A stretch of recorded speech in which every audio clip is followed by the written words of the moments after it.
জয় তারা। চলো দেখে নিই এই মুহূর্তে তোমার পার্টনার তোমার সম্পর্কে কি ভাবছে। তোমার পার্টনারের ফেস, তোমার পার্টনারের চুল, তোমার পার্টনারের নাক, চোখ, মুখ তুমি ইমাজিন করো এবং মনে মনে তোমার পার্টনারের নাম নাও 3 বার। আর আমি এর সাথে রিডিং শুরু করছি। Universe, please guide me. চলো দেখছি তোমার পার্টনার এই মুহূর্তে নতুন কিছু শুরু করার কথা ভাবছে পুরনো যে প্যাটার্নগুলো সে ফলো করেছিল সেই প্যাটার্নগুলোতে আর রিলেশনশিপ চলছে না। সে নতুন কোনো প্যাটার্ন শুরু করবে। সে নতুন কোনো প্যাটার্ন আসলে কি ভালোর কিছু শুরু করবে নাকি নতুন কোনো গেম শুরু করবে? কারণ সে কিন্তু গেম খেলতে ভীষণ ভালোবাসে আমার মনে হচ্ছে। চলো দেখছি। সে যেটা শুরু করবে সেটা আসলে পজিটিভ কিছু শুরু করবে, যেটা তোমার জন্য ভালো হবে, তোমাদের সম্পর্কের জন্য ভালো হবে এবং সেই সম্পর্কটাকে নিয়ে সিরিয়াস। সে চাচ্ছে যে ভুলগুলো সে করেছিল, যেটার জন্য এই রিলেশনশিপটা মোটামুটি এন্ডের দিকে চলে এসেছিল, প্রচণ্ড ঝামেলা, প্রচণ্ড কথা কাটাকাটি, ব্রেকআপ সিচুয়েশনে চলে এসেছিল, সেই সিচুয়েশনটা সে রিকভারি করার চেষ্টা করছে। হ্যাঁ, একদম, সে রিকভারি করার চেষ্টা করছে এবং সেই রিকভারিটা একটা পজিটিভ দিকে যাবে।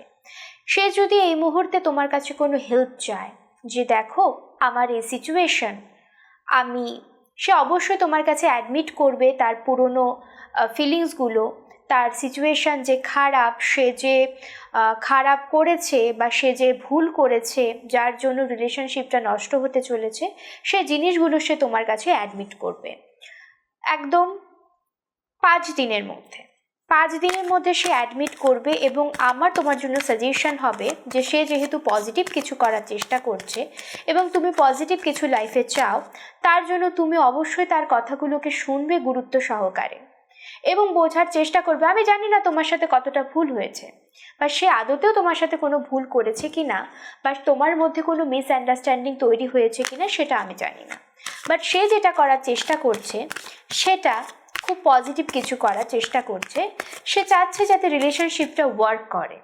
তো তার জন্য আমি তোমাকে একটা সাজেশন দেব যে তার কথাগুলো তুমি গুরুত্ব সহকারে শুনবে এবং গুরুত্ব দিয়ে বিবেচনা করবে, কারণ তার সত্যি এই মুহূর্তে হেল্পের দরকার।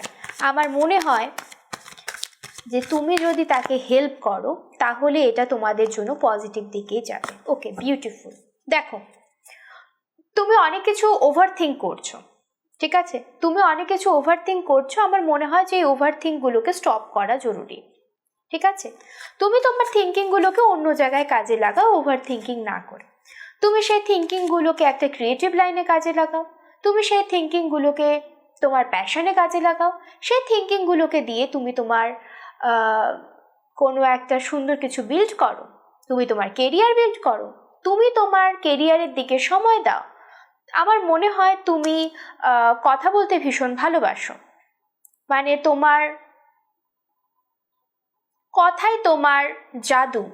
মানুষজন তোমার কথার প্রেমে পড়ে যায়, তোমার থিঙ্কিংয়ের প্রেমে পড়ে যায়। তুমি একজন বোল্ড চিন্তাযুক্ত মানুষ, তাই তুমি তোমার এই বোল্ডনেস, বোল্ড থিঙ্কিং, সেটা দিয়ে ভালো কিছু করো, ওভার থিঙ্কিং না করে। তুমি কিন্তু এই মুহূর্তে ভীষণ ওভার থিঙ্কিং করছো, তো স্টপ ওভার থিঙ্কিং। তোমার যে সাজেশনগুলো, তোমার যে লাইফের উপলব্ধিগুলো তোমার লাইফে হচ্ছে সেটা সবার মধ্যে ছড়িয়ে দাও এবং সেটা থেকে যাতে মানুষ শিক্ষা পায় এরকম কিছু করো, ওভার থিঙ্কিং না করে। কারণ ওভার থিঙ্কিং করার এটা সময় না। ওকে, ইয়েস, তুমি ভীষণ ওভার থিঙ্কিং করছো এবং তুমি নিজের মাইন্ডকে নষ্ট করে ফেলছো। তুমি তোমার নিজের মাইন্ডকে নষ্ট করে ফেলেছো, এত ওভার থিঙ্কিং করেছো। এই ওভার থিঙ্কিংগুলোকে স্টপ করা উচিত। তুমি স্টাবার্ন হয়ে গেছো, তুমি বোঝার চেষ্টাই করছো না আসলে সিচুয়েশনটা কি। ঠিক আছে? তাই সিচুয়েশনটা বোঝার চেষ্টা করো। সে পজিটিভ অ্যাপ্রোচ নিয়েই আসছে, এরকম কোনো খারাপ অ্যাপ্রোচ নিয়ে আসছে না। ওকে, ভয় পেও না, ভয় পেও না, জিনিসগুলোকে দেখো। ভয় পাওয়ার কোনো কারণ নেই, জিনিসগুলোকে দেখো। সে কি করবে সেটাকে অ্যাবজর্ব করো, সরি, সে কি করবে সেটাকে অবজার্ভ করো। আগের থেকে কোনো কিছু দেখে ভয় পাওয়ার কোনো কারণ নেই। তোমার যদি তার কথাবার্তা পছন্দ না হয় তাহলে তুমি টাইম নাও, তুমি ভয় পেও না, ওভার থিঙ্কিং করো না, কারণ ওভার থিঙ্কিংয়ের কোনো কারণ নেই। তুমি টাইম নাও, তুমি নিজেকে বোঝার চেষ্টা করো, নিজেকে অনুভব করার চেষ্টা করো যে আসলে তুমি কি চাও। ওকে, দেখো সে সত্যি সত্যি পজিটিভ অ্যাপ্রোচ নিয়ে আসছে। সে হতে পারে তোমাকে এই মুহূর্তে একটা দারুণ সারপ্রাইজ দেবে এবং সে তোমার লাইফে একটা দারুণ ইমোশন নিয়ে আসছে, সে ব্যালেন্স হয়ে আসছে এবং সে অবশ্যই এখানে নাইট অফ কাপসের এনার্জি দেখাচ্ছে। অবশ্যই সে তোমার লাইফে একটা স্টেবল কমিটমেন্ট নিয়ে আসার চেষ্টা করছে। তাই কেন ওভার থিঙ্কিং করছো? ওভার থিঙ্কিং করবে না।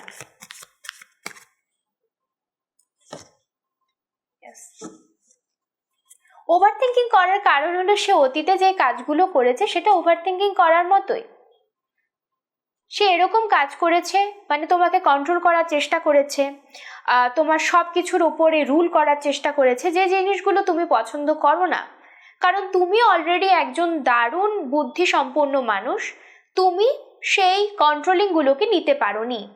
তার জন্য তুমি এখানে ভয় পেয়ে গেছো যে ও আমাকে কেন কন্ট্রোল করছে।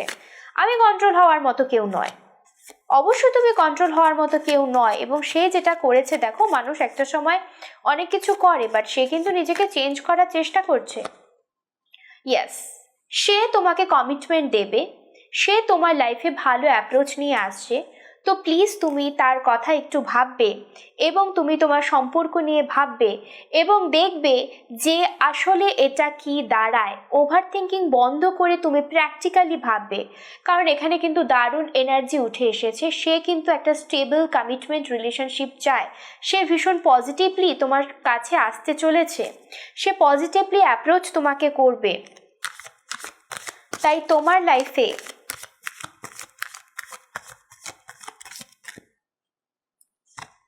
ইয়েস, তোমার লাইফে তুমি কি মুন দ্বারা রুল হও?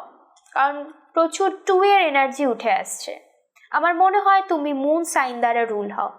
তো প্লিজ, এবং তোমার পার্টনার সান দ্বারা রুল হয়, হতে পারে, প্রবাবলি।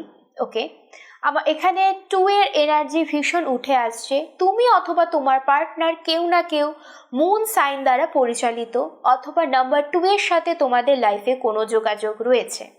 চলো, সে কিন্তু ব্যালেন্সড হয়ে এসছে এবং সে একটা ব্যালেন্সড রিলেশনশিপ চায় এবং সে তোমার কাছে একটা কমিটমেন্ট নেওয়ার জন্য এসেছে।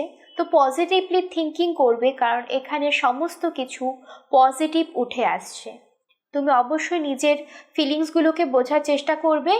এন্ড অফ দ্য ডে তুমি কি চাও সেটাই আসল। অন্য মানুষের থিঙ্কিং, অন্য মানুষ কি চাচ্ছে বা তোমার পার্টনার কি চাচ্ছে সেটা ভেবো না।